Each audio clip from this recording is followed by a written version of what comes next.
Hello everyone, in this video I'm going to talk about data scientist roadmap in 2024. So पूरी journey को data scientist के journey को मैंने कुछ points में डिवाइड करके रखा हुआ है, लेकिन उससे पहले भी हम जानते हैं कि डेटा साइंटिस्ट एक कंपनी के अंदर उसका रोल क्या होता है। डेटा साइंटिस्ट एक कंपनी के अंदर रॉ फॉर्म ऑफ डेटा से इनसाइट निकाल के उसे एक्शन के अंदर परफॉर्म कर रहा होता है। तो इस पूरे जर्नी को करते करते उसे बहुत सारी मैनिपुलेशन, विजुअलाइजेशन, मशीन लर्निंग के एल्गोरिथम्स की टेक्निक की यूज करनी पड़ती है।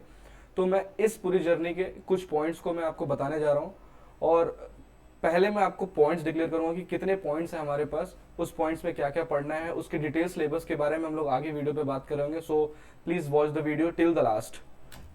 नेक्स्ट, अगर शुरुआत करना है हमें डेटा साइंटिस्ट की जर्नी के अंदर, तो हमें mathematics, basic mathematics and statics से शुरुआत करना पड़ेगा। बेसिक मैथमेटिक्स के अंदर मैं अगर आपको बताऊं तो 12th तक की मैथ, एंड स्टैटिक्स में नॉर्मलाइजेशन, डिस्ट्रीब्यूशन तक की आपको स्टैटिक्स आनी चाहिए, प्रोबेबिलिटी आनी चाहिए। नेक्स्ट, आपको प्रोग्रामिंग, किसी एक पर्टिकुलर प्रोग्रामिंग लैंग्वेज पे, इस इंडस्ट्री के अंदर data scientist, data analyst industry के अंदर मोस्ट ऑफ द जो यूजर्स हैं वो पाइथन लाइब्रेरी का इस्तेमाल करते हैं। उसका रीजन भी है बिकॉज डेटा साइंस की फील्ड में जितनी भी लाइब्रेरी यूज होती हैं, आपको जितनी भी टेक्निक यूज करनी पड़ती है, वो पाइथन के लाइब्रेरी सारी की सारी अवेलेबल है। आप उसको सिंपली इंपोर्ट करके उसके अंदर सारे एक्शन परफॉर्म कर सकते हो। दैट्स वाई पाइथन यूज करी जाती है डेटा साइंटिस्ट के द्वारा। अब उनकी अगर कम्युनिटी में भी बात करते हो तो डेटा साइंटिस्ट कम्युनिटी के अंदर पाइथन का इस्तेमाल काफी ज्यादा किया जाता है। एंड उसके बाद में डेटा क्लीनिंग, आपको इंडस्ट्री से रॉ फॉर्म ऑफ डेटा मिलेगा, डेटा क्लीनिंग आपको करनी पड़ेगी, उसके अंदर प्री प्रोसेसिंग करनी पड़ेगी बिफोर द, अगर आप मशीन लर्निंग के अंदर कोई मॉडल के अंदर आप कोई डेटा डालते हो तो उसके पहले आपको प्री प्रोसेसिंग करनी पड़ती है। सो data cleaning and pre processing is my third step. Next step की अगर मैं बात करूं तो आपको एक्सप्लोरेटिव डेटा एनालिसिस करनी पड़ती है, आपको अलग अलग प्लॉटिंग करनी पड़ती है, डेटा का ट्रेंड्स को जानना पड़ता है, उसके सारे के ग्राफ के कंपेयर करने पड़ते हैं। तो this all about in explorative data analysis. और नेक्स्ट स्टेप की बात करूं तो basic concept of machine learning like supervise learning, unsupervise learning, and उसके अंदर की सारी algorithms like classification, regression. And after that आपको एडवांस टॉपिक मशीन लर्निंग के सीखने पड़ेंगे, जैसे इंसेंबल टेक्निक आपको सीखनी पड़ सकती है, और डीप लर्निंग के कंसेप्ट पढ़ने पड़ेंगे आपको। टेंसर फ्लो, पाई टॉर्च के बारे में पढ़ना होगा। And the next step is advance machine learning के टॉपिक्स पढ़ने पड़ेंगे।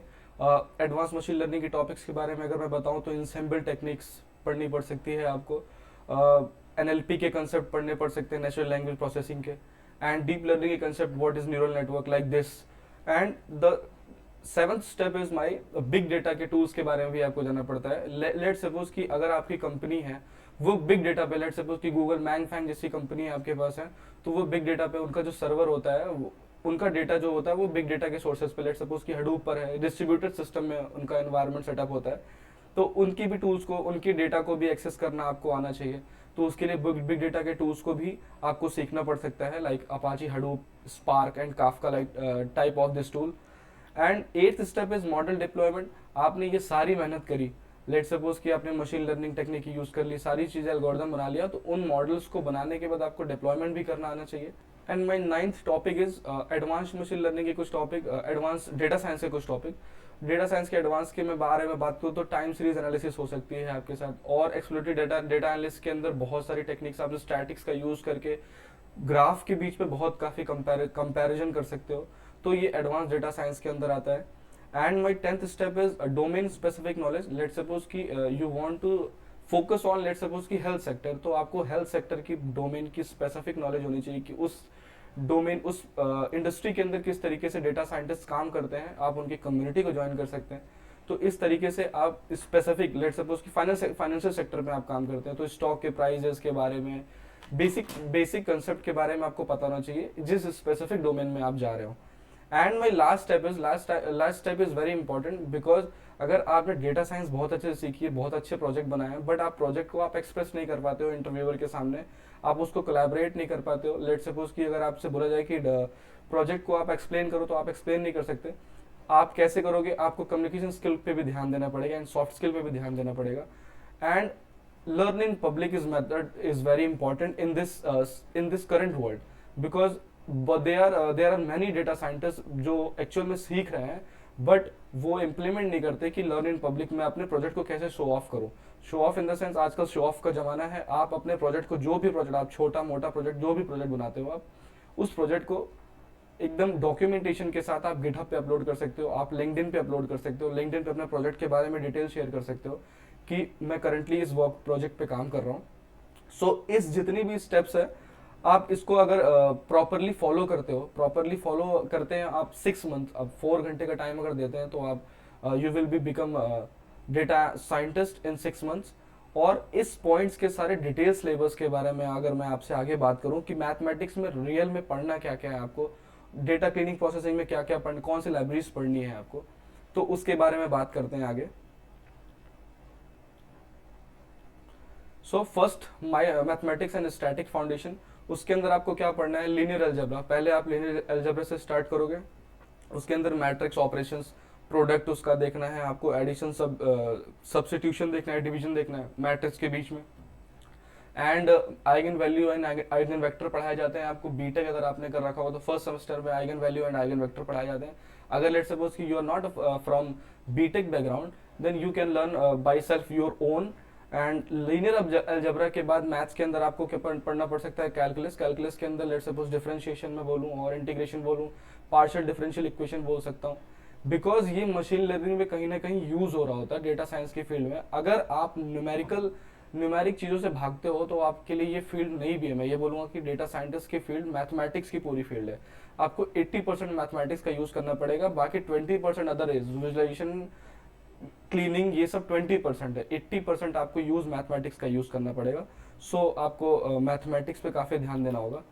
Next probability theory. Probability theory yes, बहुत सारे मॉडल्स होते हैं हमारे इंडस्ट्री के अंदर मशीन लर्निंग के जो प्रोबेबिलिटी बेस्ड पर होते हैं। लेट्स सपोज कि अगर मैं बहुत पॉपुलर मॉडल की बात करूं नेव बायस, तो वो प्रोबेबिलिटी पे ही होता है। तो प्रोबेबिलिटी की बेसिक प्रोबेबिलिटी की आपको जानकारी होनी चाहिए। प्रोबेबिलिटी बायस थ्योरम, अभी मैं बात कर रहा था बायस थ्योरम की, नेव बायस थ्योरम भी ये हमारी सुपरवाइज लर्निंग के अंदर आता है। तो आपको प्रोबेबिलिटी की भी बेसिक नॉलेज होनी चाहिए। And after that statics. Statics का भी mean, median, mode, normal distribution method, long normal distribution, G square test, chi square test, ये सारे स्टैटिक्स के अंदर कंपोनेंट्स आते हैं। ये भी आपको नॉलेज होना चाहिए। स्टैटिक्स की वजह से आप टेस्टिंग भी करते हो। आपने डेटा में अगर आपने मॉडल बनाया तो आप टेस्टिंग भी, टी टेस्ट, एनोवा टेस्ट, जी स्क्वायर टेस्ट, आप इस तरीके के टेस्ट स्टैटिक्स की मदद से करते हो। तो statics very important in this road map. And the second step is programming and software engineering. Programming के अंदर आपको जैसे मैंने पहले बताया कि आपको पाइथन पढ़ना चाहिए, और बहुत लोग आर से भी पढ़ते हैं। डेटा साइंटिस्ट और डेटा एनालिस्ट आर की मदद से भी बनते हैं, लेकिन Python majority of the users use करते हैं। तो हमें पाइथन में ही जाना है क्योंकि इसकी कम्युनिटी काफी बड़ी है। तो बेसिक पाइथन से स्टार्ट करेंगे। बेसिक पाइथन के सिंटैक्स को, variable, data type, what is data type, data structure, sets, list, tuple, like this concept of Python we can learn. And उसके मॉड्यूल्स के बारे में, यूजर डिफाइंड फंक्शन के बारे में पढ़ सकते हैं, बिकॉज वो पाइपलाइनिंग में बहुत यूज हो रहा होता है मशीन लर्निंग के अंदर।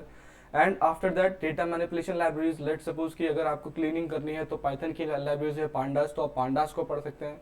विजुअलाइजेशन, अगर लेट सपोज कि आप मैथमेटिक्स में आप करते हो, मैथमेटिक्स में न्यूमेरिक के साथ खेलते हो, तो आपको नंपाई की नॉलेज होनी चाहिए। अगर आप डेटा विजुअलाइजेशन के अंदर जाते हो तो आपके पास मैटप्लॉटलिब एंड सीबॉर्न की नॉलेज होनी चाहिए। सीबॉर्न की मदद से आप बहुत सारे प्लॉट को बना सकते हो। उसमें scatter plot, like many of plot, मैंने पांडास की और मैटप्लॉटलिब की पर्टिकुलर वीडियो भी बनाई है, इस चैनल पे मैंने अपलोड भी करी है। You can watch the video. And after that third step is my data cleaning and pre processing. Data cleaning pre processing में पांडास का मदद लेते हैं हम लोग। सबसे पहली बात, पांडास की मदद से हम लोग मिसिंग वैल्यूज को हटाते हैं, null values, duplicate value.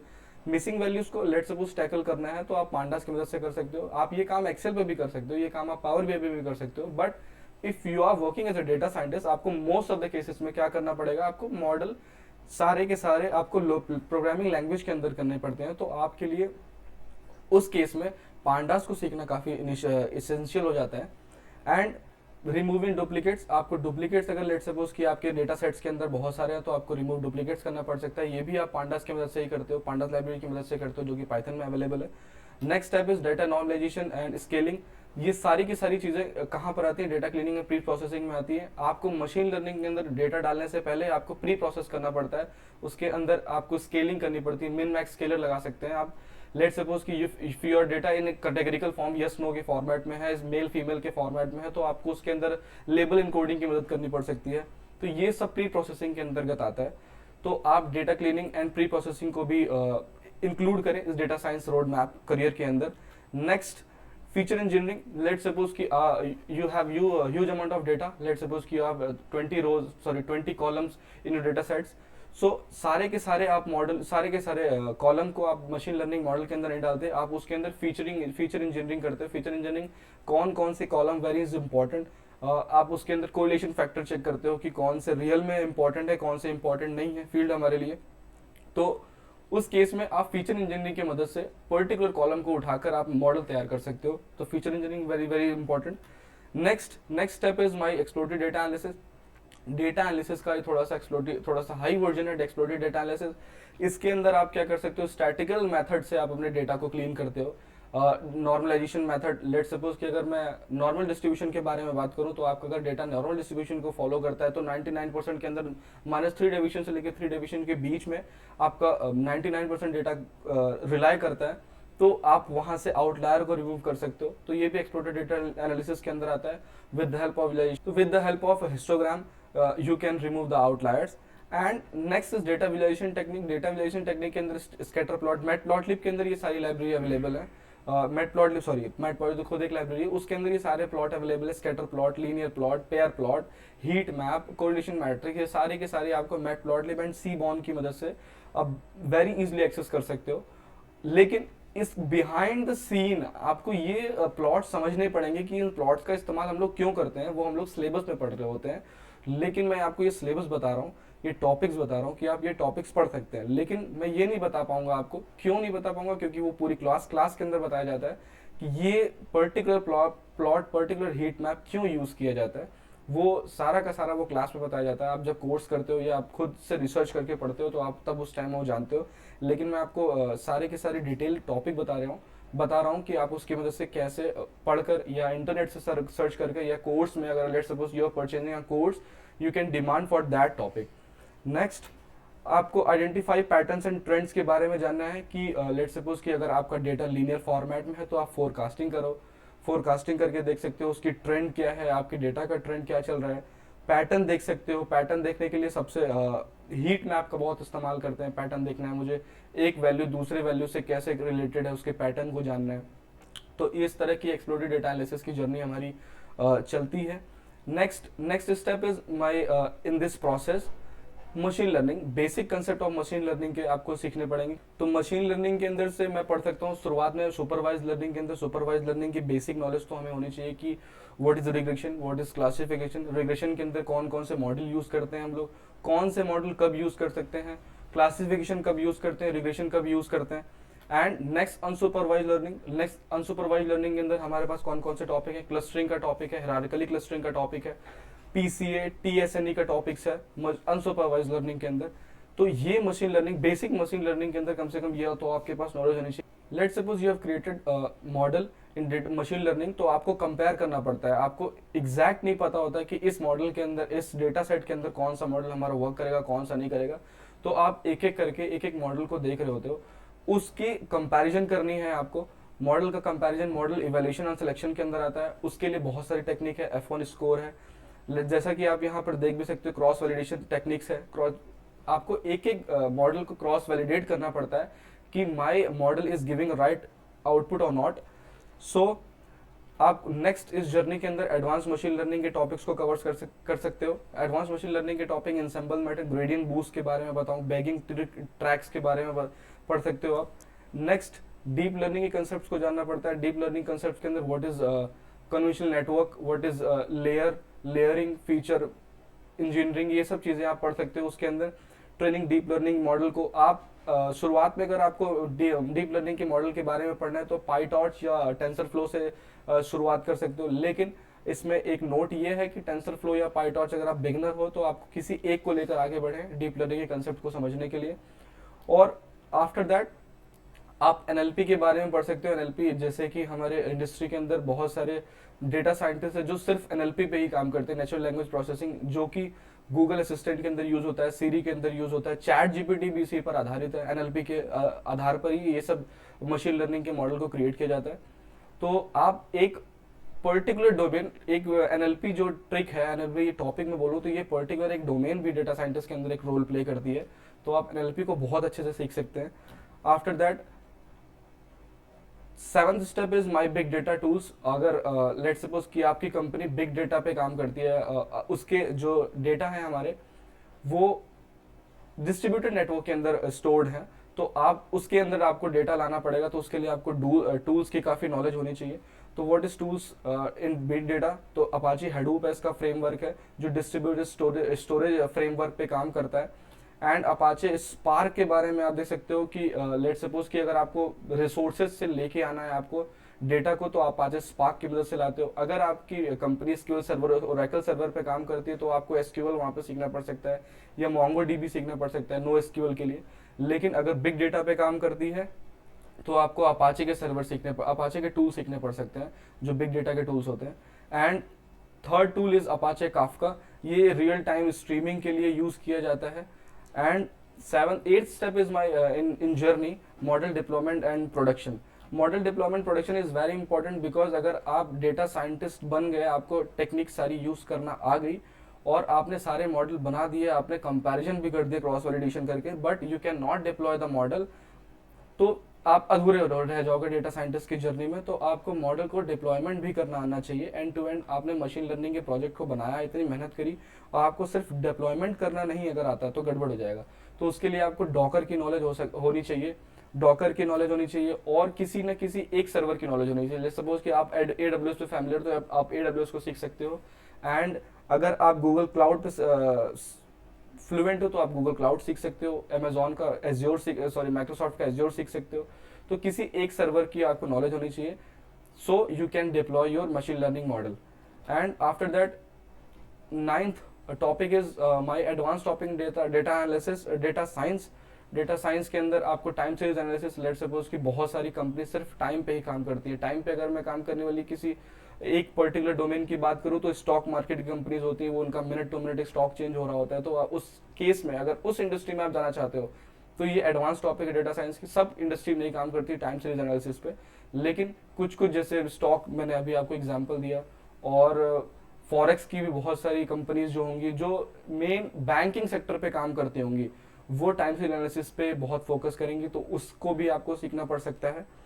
And reinforcement learning, ये मशीन लर्निंग का ही टॉपिक है, because machine learning has 3 type of learning, supervise, unsupervise and reinforcement. अगर आप बिगनर लेवल पे बनना चाहते हो डेटा साइंटिस्ट तो सुपरवाइज अनसुपरवाइज वेरी इनफ, लेकिन थोड़ा सा और एडवांस वर्जन में जाना चाहते हो तो रीइंफोर्समेंट लर्निंग भी आपको थोड़ा सीखना पड़ सकता है। उसके अंदर कुछ डिसीजन प्रोसेस होते हैं, markup decision process, Q learning सीख सकते हो इस मशीन लर्निंग के टाइप के अंदर। And graph analytics very important. Graph analytics तो आप पहले भी पढ़ रहे थे, लेकिन ग्राफ एनालिटिक्स के बारे में बताओ तो नेटवर्क की एनालिसिस पड़ सकता है आपको, कि नेटवर्क की एनालिसिस कैसे कर सकते हो आप with using different graphs. And social network, late suppose कि अगर आप पर्टिकुलर किसी डोमेन सोशल नेटवर्क पे काम करते हो, लेट सपोज कि कोई कंपनी आपकी इंस्टाग्राम की चीज़ों को देखना चाहती है या फेसबुक की चीज़ों को देखना चाहती है, तो उस केस में भी आपको अलग अलग ग्राफ की नॉलेज होनी चाहिए। तो graph analytics is very important.